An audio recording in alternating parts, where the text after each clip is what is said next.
Thomas and the Big, Big Bridge.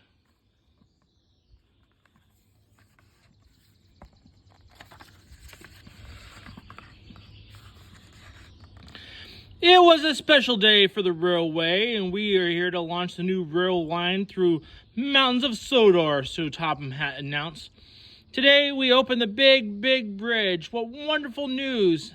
Everyone cheered and the mountains were beautiful. The people of Saylor couldn't wait to visit them.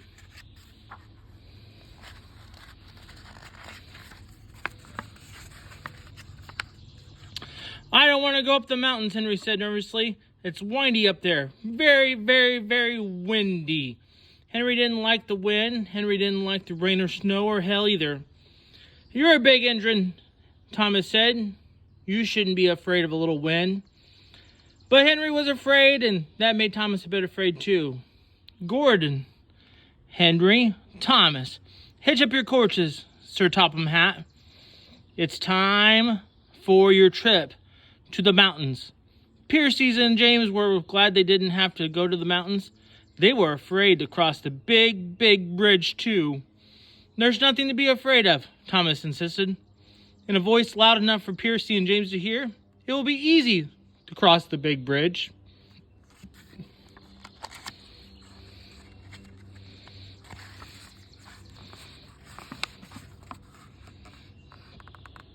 Soon the trains were trolling through the countryside in a long line. Gordon took the lead. Behind him chugged Henry. Then, because he was the smallest, came Thomas. All along the way, people came out of their houses and cheered. And when they saw the trains go by,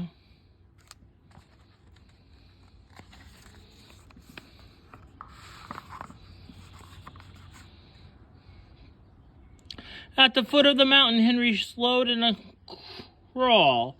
These mountains are too high, he moaned.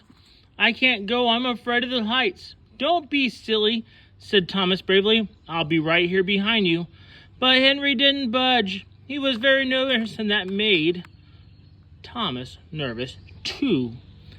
Come on, Thomas gently pushed Henry. We have to go. The brand new tracks were smooth and shiny, but Henry barely moved along them.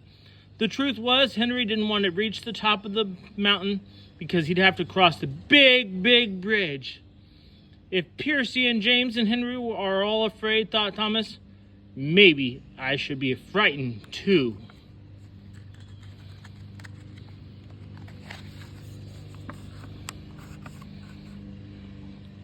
The tracks grew steep as Thomas and Henry puffed up the mountain.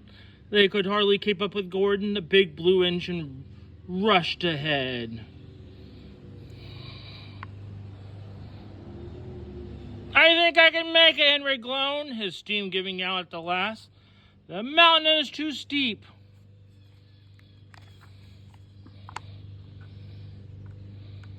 Finally, Thomas and Henry arrived at the top of the mountain. I won't go, Henry declared. Thomas searched the tracks ahead. Gordon was nowhere to be seen. He had already crossed the bridge and rolled into the mountains beyond. Are you all right? Thomas called Henry. I'm stuck, Thomas said glumly. I couldn't see where I was. Going with my front wheels have jumped the track. Just then, Gordon returned. He frowned when he saw Thomas stuck in the middle of the bridge. Go find Harold, Gordon called to Henry.